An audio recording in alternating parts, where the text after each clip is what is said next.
sit down and listen to the last 4 feeds and stuff and listen to them. They went pretty okay. I have to check the coherence because this is a Wi-Fi and it comes in at me and stuff and things come at me 9 miles a minute and I miss this. I was explaining about the Paul's Ego thing. Paul and Doug got into it.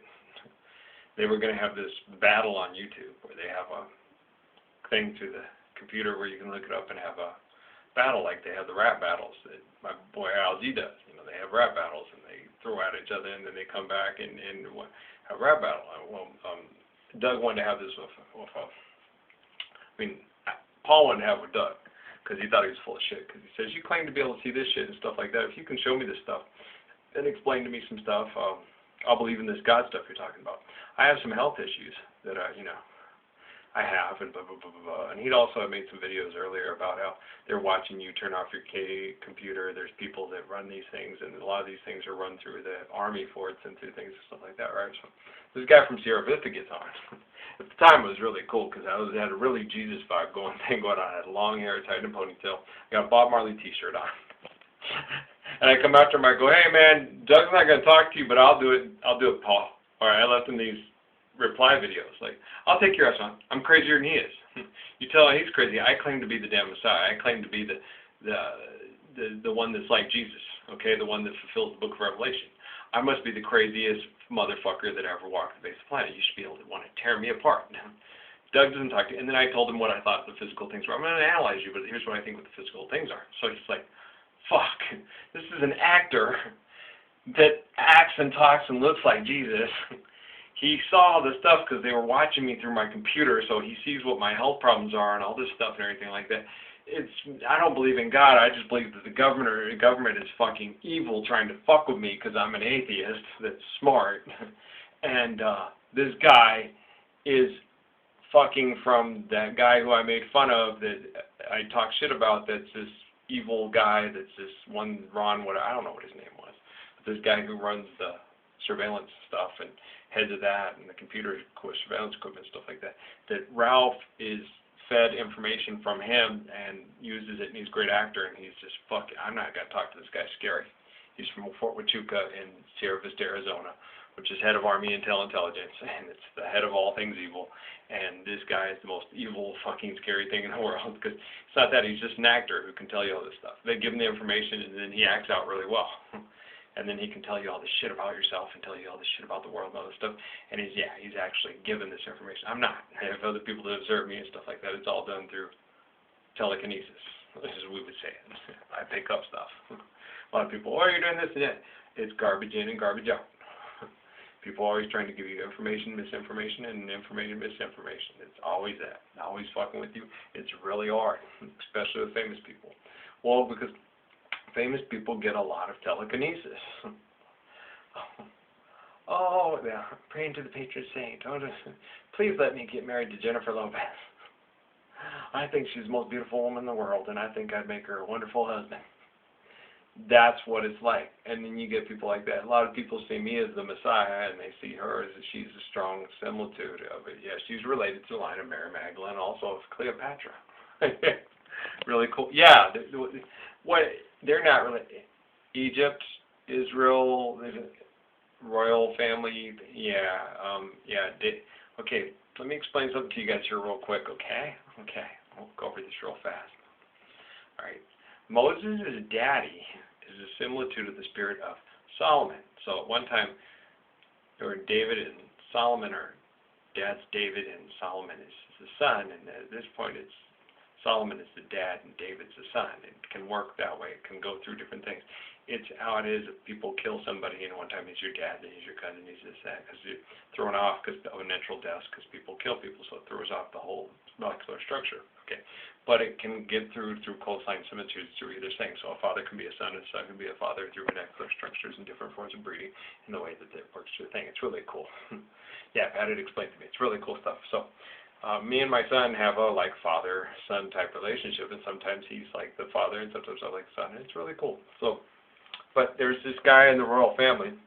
He's out there, and there's this girl. She's been raped twice, essentially raped, because she's a very hot Hebrew girl, and they're slaves, and people that have slaves tend to partake of the goods.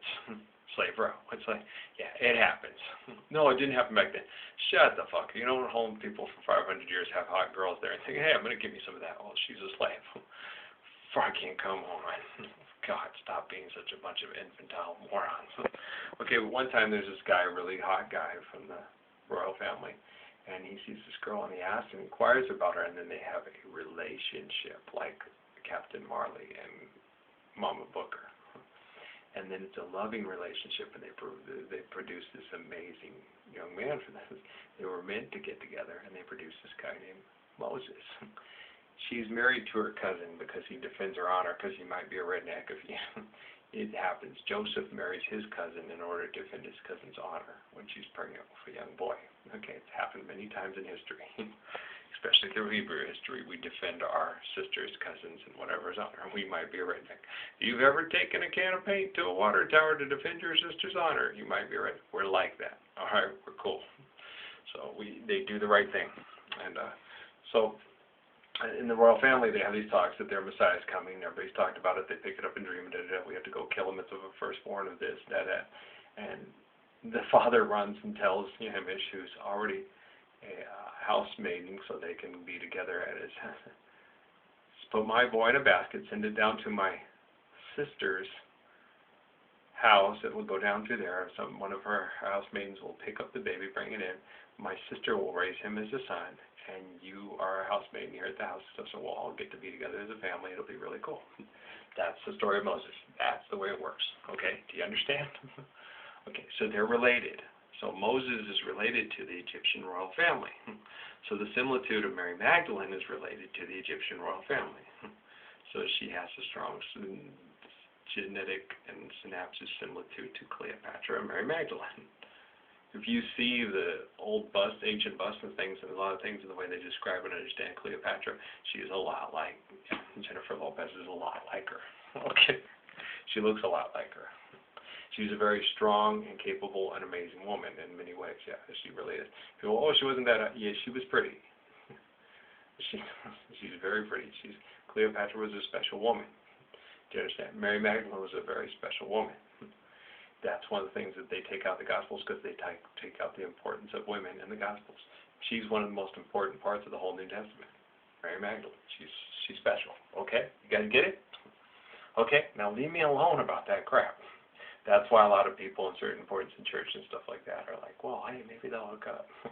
That would be great, but if it's not meant to be, it's not meant to be. She has a boyfriend. Okay. She has kids. I know I've got kids. I don't have a girlfriend. They won't let me get a girlfriend right now. I have a job. I'm having trouble. I might not even be able to hold on to my dog. I might have to find a new home for him because they're making it hard for me to even keep a dog. That's how bad they're treating me like shit right now. It's okay, we're writing a book and it's scripture and they treat me really bad, but a lot of people treat me good too. I get treated bad, but I get treated good too. I get treated with a lot of dignity and respect. A lot of people that have to do things that try to treat me with as much dignity and respect as they can or as they're allowed to. And it's been really cool. It's been amazing. I mean, as much as I've been treated like shit, a lot of it has come down to the advantage of good people and God's people. And I see most people as good people and God's people. We're all God's people, but some recognize God in all creation and love and the creative life source and force that they see, and they have a reverence to and a gratefulness for the life. And some people just, you're full of shit. It's like, yeah, so you're not alive. Well, no, it's not that. It's just I'm smarter than you. You're a fucking retard. Oh, I'm a fucking retard. Okay. Well, the nice thing about it is they're going out of their way to really make my life fucking miserable. And it helps reconfirm that people are actually listening. So I'm like, really, Jennifer Lopez watching my videos? Hi. Cool, that's cool. I watched some. They put the stuff up about the fashion show thing. I did not. It showed up. I signed out of my Yahoo. I went up. Boom. There it is. Jennifer Lopez's daughter is at it. Yeah. I don't put this stuff up there. Then they say remark on it and do this and then go. And I think, okay, well, I'll say this. It's going to be really awfully smart aleck, and she's going to hate you. She hates me already. I'm over it. I'll get some sleep. I'll be fine. I'm trying to help her. I love her. I know. She can hate me the rest of my life. It's cool. I don't mind.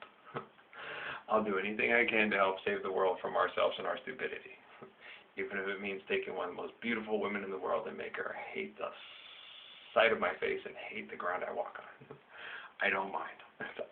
I'll do it for you guys. All right, I will do that. Hi, Jenny. How you doing? Okay.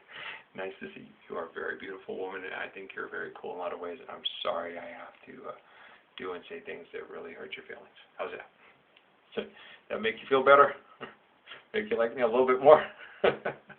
No? Okay, I'm still on the big enough. You want to kick me right in the ding ding. Yeah, you kiss your mama with that mouth. I'm just kidding. All right, guys, now leave me alone about that stuff. I'm going to go give me some sleep because I'm tired, and I like going to sleep because it makes me feel good, mama. And I feel good when I sleep. So I'm going to go get me some sleep. All right, everybody, those sueños, okay? We'll see you guys later. I love you. Blessings and peace.